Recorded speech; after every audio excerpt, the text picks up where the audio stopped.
being able, the signature kit especially, being able to keep that distance, be able to keep that the guitars space are weird. between, I don't know much about Java's guitars. Not too much anyway. But I really wonder if this is just a direct counter for Raydish. We'll have to find out. I know that when you've got Queen Nai with that high base force on small World's End, stocks will fly. And she's very tanky, and lots of defense. it could be the signature kit against how Raydish plays specifically. So let's see what what Java's willing to do with Queen Nai's kit, because very long-lasting, heavy-hitting moves. Yes. And we'll see. I don't feel like Java has it in him to go for Queen Nai spear down sig 7 times on center stage, but maybe he does. If it works for him, he has it in him. Neutral sig here, excellent. Yeah, catches the landing, catches the sky. I mean, if he misses that, you know, it's perfectly punished by Raydish's orb neutral sig, but Java starts off with the lead. I think I can hear Toast being happy about Queen Nai in the production room, like over my headset. It's not even a matter of hearing it; you can just feel the happiness. Yeah, I'm like someone's excited that Queen Nai's locked in here for top 6. Not something we see very often. Yeah, it is a pocket pick. It's been a pocket pick for a few years now. Fiend had it as a pocket pick at BCX. Every once in a while where I feel like this makes sense. I think Queen Nai makes more sense now than ever before with dash landing making up for move speed weaknesses, right? Yeah. I think a lot of people have looked at that 3 speed, looked at the success that Mugi's having and going, okay, maybe the movement speed's not that big of a deal. You still got to go into that 4 movement speed just to have some kind of aerial drift, but Java starting off strong. That down sig. It's happening! Right, look, 3 times! There's 3! He's on his way to 7. Land Java. Gravity cancel it. Yes, 4. Count One more him out time. just like axe swings, guys. Oh no! Oh, he 5, actually is doing it. 6. Oh god. Java, okay, the last one's a 7. And the 7 hit. The 7 hit, and now he gets the stock. I'm so mad. It's so funny. Oh, that's so annoying. But look at the health differential. I mean, 2 of them, working. 2 out of 7 hit, right? And at this point, you want to get that signature accuracy as low as possible. He's going to have a 3% signature accuracy in 100 signatures. And as long as he wins, he doesn't care. Neutral sig is going to finish off that stock from Raydish, and that shenanigans that we just saw. You're a spammer, Java. All the shenanigans we just saw, he was down a stock, he is now up a stock. You don't have to spear, Java. You can't downsig in the corner. Although I feel like Queen Nai can actually downsig in the corner with guitars if you're edge guarding. Oh, that's so funny. Neutral sig gets avoided there. Raydish jumping all the way around it. The down sig in the corner does work when he's edge guarding. I was talking about it, and then he just ended up doing it. Side sig, that's easily going to get punished by that. Side air edge guard from Java clashes. Raydish is done. Nair, ground pounds. Goes for the down air, but he gets hit by the weapon throw. Yeah, Raydish's recovery excellent there. Neutral sig not going to punish the gravity cancel side sig, but his own side sig will 2-stock him in game 1. I think Raydish should take World's End off the table. I think a lot of Queen Nai's power comes from being able to, not only do you have that 8 base force, your neutral sig carries you halfway up to the blast zone to begin with, and if you get hit perfectly in the center, it's going to knock out. I love how you literally said 7 times. He technically did 8, so I was 1 off, but you could feel him ramping up towards it. I'm like, I've seen too much Queen Nai to know that you can't lock in the character. 18 signatures. 18 signatures, yeah. 33% accuracy on 18 is crazy. Raydish didn't hit a single sig that game. Yeah. All of the signatures that Raydish used actually got punished, too. Yeah. So we banned out to probably all tri-platform maps. When that happens, Miami Dome and Western Air Temple are the 2 options to leave open. A lot of players like to leave open Miami Dome because those platforms are 2 jump heights away. We talked about that during the EU block yesterday, right? But Queen Nai covers that with her signatures. No, I'm serious. I really think this was just a counter pick. It's a Raydish counter pick. Yeah, it's interesting. I mean, Java's spear is by far his best weapon ever since he switched from Bodvar to Hattori after the great hammer downlight nerf of 2022. Ooh, what a sniper Raydish. And he went all the way back out there, got his orb back, and almost hit his Sair to hit Java coming back. But Java able to get through it, and now we're going to see him go back to work on these guitars. Nair going to send Raydish over, sitting back looking for it. Dare is not going to connect, but Java staying just right in that positioning to try and get something open up. Really low. Raydish not sure how to edge guard in that scenario, but this disarms Java. Java at this point might try to just fight unarmed and save his spear for his next stock. He picks it up, though. If he goes down here, I don't like that. So sometimes a player that pioneered this, actually, was Koslik's really early on in the day, where because he was so favored for Lance, sometimes he would just choose to take unfavorable engagements when he was down in stock, knowing that he had his Lance primed, rather than pick up the weapon that was going to reset it, yeah. Reset it. And so in that case, we just saw Java essentially just pick up a spear to go to guitars. And that's what he wanted, then it's fine. Nice neutral hits. Weapon throw. Goes all the way for the recovery. That was beautiful. But, Down sig hits. Java, I don't think Raydish has the jumps to make it back. Ground pound knocks him into the stage. He has a dodge. Nope. He touched the wall by being hit into it. True, okay. He didn't touch it by touching it. That was one of the most amazing edge guards that I've seen. He went from top right of the stage to bottom left of the stage. Well, whipping that recovery barely put him in the position down sig. to come straight down, hit the gravity cancel down sig, and it was enough to. And it didn't bounce because he got hit by the upwards angle right. energy rather than the spiking one. Really nuanced moment there. Java evens things up pretty well. And such a creative thing. You know, there's no amount of labbing that prepares you for that situation. Oh yeah, that's pure instinct. That is just pure instinct and reaction. Avoids that recovery. Whoa, Java using that little 4-speed aerial drift to avoid the orb recovery, right? It just narrowly avoids that damage. Silent and light. Ensik here. Java's brought this back. Oh. He was down a full stock. He slowed things down on his end, and he is now, the down sig again? Is it time for down six in the corner? No, it's a little harder with these platforms, but I mean, he's still going to charge him up, right? Weapon throw goes for the recovery here, maybe? No, down sig, dude. Without a weapon too, it's just so funny. Queen Eye is like a zoner, I guess. Okay, he's going to go ahead and starve out Raydish. Perfectly covered center stage. Spear ground pound towards the center too. Oh, it's 2016 Brawlhalla. I love it. Do it again, Java. He's right in front of you. Yes, double jump ground pounds. He will run into it. I mean, I'm joking a little bit. Raydish has been coming back because Java's been a little predictable. I know, but this is so even now. Raydish had a very, very healthy lead opening up game number 2 here. Java's just gonna throw out D6 until it doesn't. We're almost to 7. Oh, but he's okay. I thought he meant to throw the weapon down, but he just ends with an air. Side stick might be a little too slow. He's looking for a recovery here just to be able to take Raydish off the top, and Raydish staying very grounded. That weapon throw was trying to catch him in some movement. Good spawn. Weapon throw pick up into nothing. Java. Ooh. I don't know. Try to get that D-light in there on Both arm. players are just kind of hoping the other one messes up, I feel like. I mean, it's really just kind of how it gets once you start getting into, like, you know, our top 8, top 4 situations.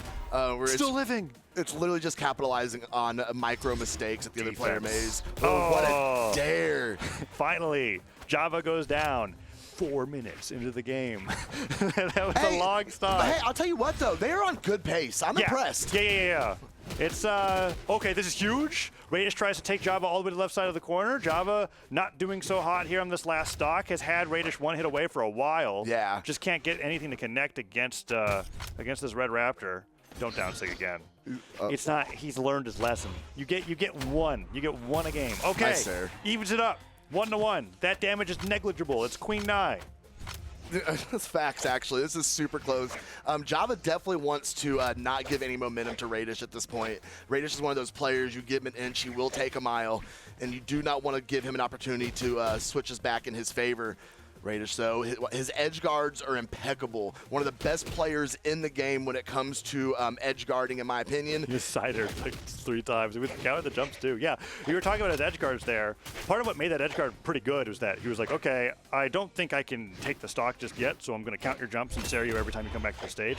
Ooh, the weapon throw interrupting the side-light cider combo. So a little bit more damage off the table than he would like, but Java needing to play real smart here. Nair dare, okay. Okay, good side air. Another Sayer gonna whiff. If he did a jump in place side air, it would have worked. He did the dash jump and it didn't work out. The beak coming out from the Raptor. And that left Raydish in one of those edge guard situations where he just dominates in. Like I said, pick up with that neutral sig. Recovery coming out, gonna catch the Sayer as Java falls back down to Miami Dome. I think put Raydish on the board. I think Java can stick with the Queen Nine for one more game. Let's avoid going to Miami Dome. I think even a tri-platform stage will do him better than a stage with that platform height. Like, Raydish had places to go. Yeah. He didn't have to worry about the down sigs. He had plenty of space to play around the neutral sigs. Java tried to, like, mix things up with some ground pounds a few times. There was that amazing edge guard that Java didn't make it back, and then Raydish just kind of held on to the lead the rest of the game. Curious what Java's going to do, whether he changes up his legend pick or his stage pick. Maybe the Queen Nine just got the one win that it needed to get, and he goes back to Dusk. I don't know if the dust is going to work against Raydish. I think that orb ditto just does not go in Java's favor at all whatsoever. And he is taking some time to think about what he wants to do here in game number 3 because he has yet to lock in a legend. Yeah. And I'm very interested to see what Java's going to do. I just don't think that Dusk is going to work out for him very well. Yeah, we'll have to find out. I know Dusk's signatures aren't the most spammable. No, they're so good. they're very good. Connecting neutral sig on Spear is literally one of the best feelings in the game. Yeah, and side sig's a lot more powerful and fast than it looks, even though the startup's a little bit slow. It's a move to call out other people's movement. And with dash landing coming in, it's really powerful. But towards the end of that game too, I was just like, yeah, no, Java, the down sig works really well on World's End. Because the stage is so small. But if World's End's being banned out, I think Java's going to go back to his Dusk, and it looks like it. So he's going to let's see what the stages are here, because Java's now banning after losing that game. So he might ban him out to flat stages here: Demon Island, World's End, Apocalypse. Yeah. Okay. So we are going to keep things kind of flat. And Small World's still on there, and we're going to go to Small Fortress Alliance. Okay. So Raydish has been like, yep, I'm always having a platform no matter what. That's the decision. So that's going to be the dynamic between these two. If Raydish loses the game, I bet he'll also ban to Miami Dome triplats again, and Java is going to always have to go to Miami Dome if that's the case. So here we go. The set's been defined. Java's like, okay, Queen Nai did what it needed to do, got me a win on the board. He needs to win 2 more to stay in this tournament and stay in the running for the Royale in October. Let's see what Java can do here in the Trial of Freya.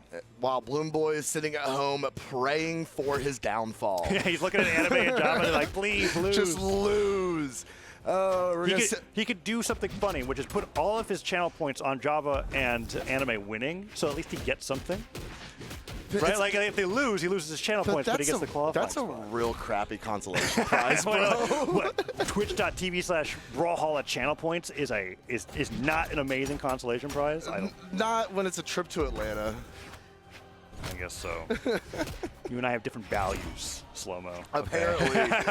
It's almost like you're from here. My million channel points.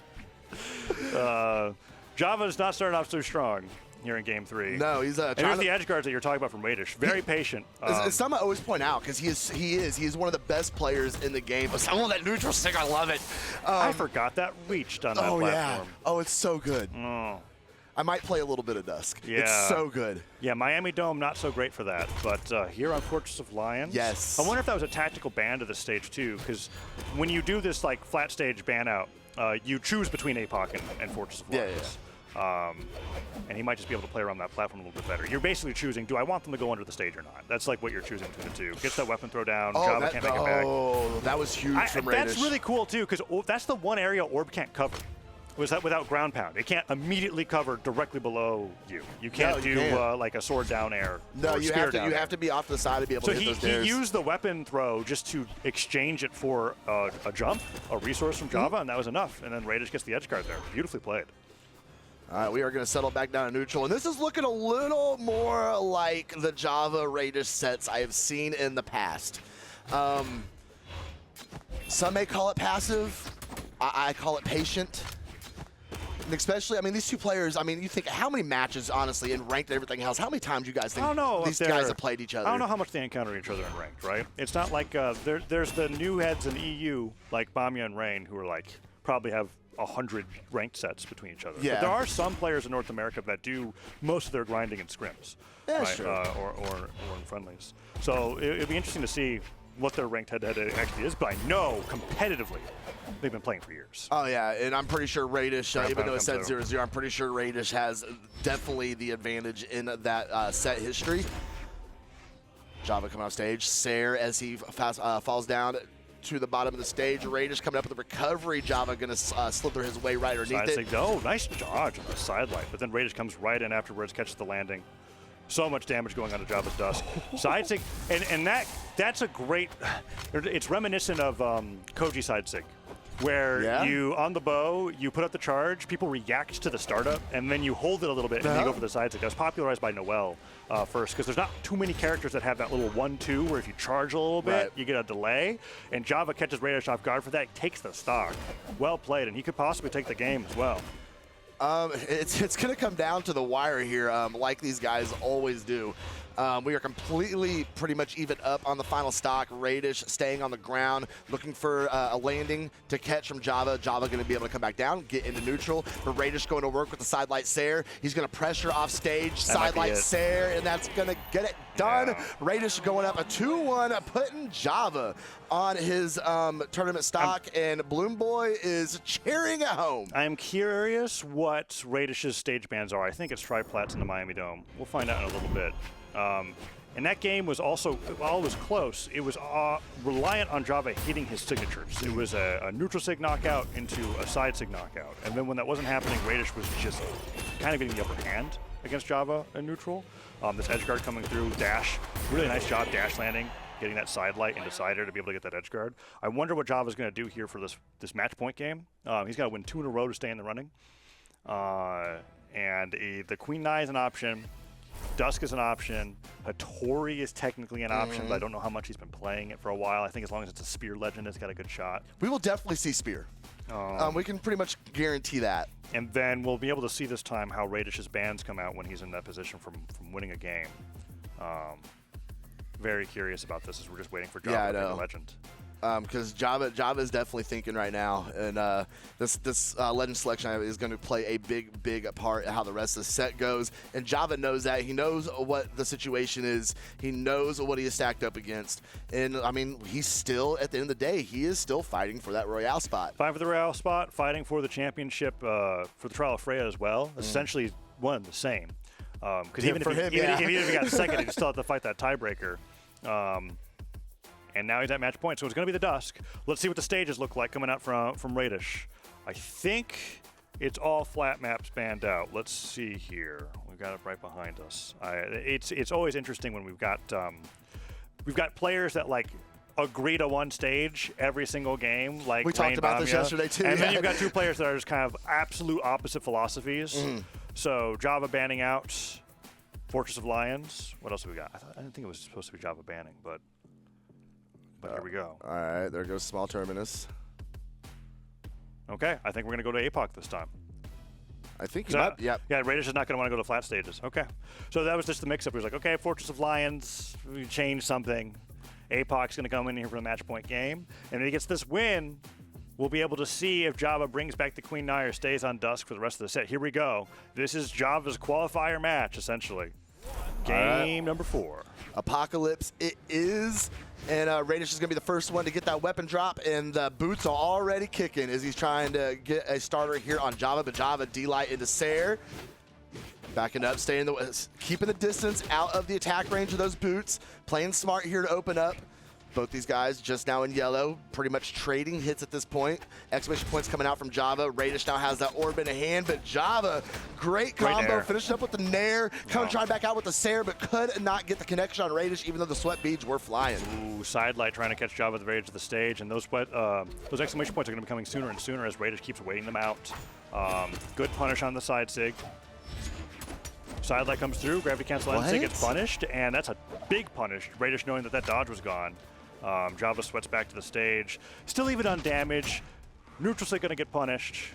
What else has Raydish got from the boots? Gets poked away from the neutral light. Java with that side light and air recovery? No, goes for a dash land or dashing down light. Raydish. D-Light Sair would knock out here. D-Light recovery would be good too, but Java just tosses his weapon away. D-Light neutral sig, okay. That'll work. Really solid first stock here in game 4. Yeah, I mean, it was very even. As you see, Raydish trying to shut down any bonus damage opportunity that Java may have off of this stock, because he is very close to being knocked out. He also is the only one on the map with a weapon. Raydish, though, going to get over, pick up that orb, and now we have a battle of the orbs on Apocalypse. Sidelight Sair, bye-bye. Raydish edge guards always coming as the equalizer there. And the scary part about it is that he messed up a few of them at the beginning of that first stock. If he doesn't do that in this stock, the stocks can just fly at orange. Whereas meanwhile, I feel like Java has been like absolutely dependent on just getting a solid knockout at high damage. It's always been his game plan. Sidelight, D-Light, side air, and a pogo. Good job punishing there onto Raydish as he tried to punish that whipped end sig. Java's thrown a couple just random off-the-wall neutral sigs out. The first one was a good bait. He got a dare after it because Raydish was too slow to punish it. Yeah. I wonder if that was intentional. Yeah, no, those neutral sigs are really, I guess he's trying to get like a dodge in above his head after hitting a side light. Because if he does get that, it's just so devastating on what it could lead into afterwards. But now he's very damaged. Sidelight Sider's going to catch him on the edge, and then that's just enough force. Raydish is cooking him right now, bro. I can't believe that knocked out. Oh, it's the power of Orb. No, wait, horrible weapon. Don't touch it. It's fine. Does not need balanced. Orb is perfectly great. No, Raydish with the N-Sig as well. Java taking a ton of damage here on this last stock. And he's got an orb of his own, slow-mo. It's just that when it comes to fighting against Raydish, Raydish has been playing orb longer than anybody else in the history of Brawlhalla at a top level, right? There was a time we're looking at stats in 2022 and 2023. How many orbs were in top 8 across all 5 regions? One. And it was Raydish with a 100% win rate, right? Like he is the best orb player. So going up against that in the Ditto is very, very difficult, and Raydish is now 1 stock away, but Java's evened it up. Oh man, Raydish trying to get it done here. Sending Java out of this tournament, out of this trial, out of the Royale. Ooh, good damage coming in from Java. So much on the line for Java in this last game. Nair. Okay, Java gets a nice neutral area, but he's low on jumps, and Raydish is so good at these edge guards. Gravity cancel side light. Oh. He went for it. Java can't make it back, and just like that, Raydish 3-1s Java, takes him out of the bracket at 5th place. He is now out of the running for the Royale. There are 2 players remaining for that last spot. Balloon Boy now watching, eyes wide, as Anime Fan 1266 is the only player left that has a chance of qualifying, and he has to get into grand finals to do it. Okay.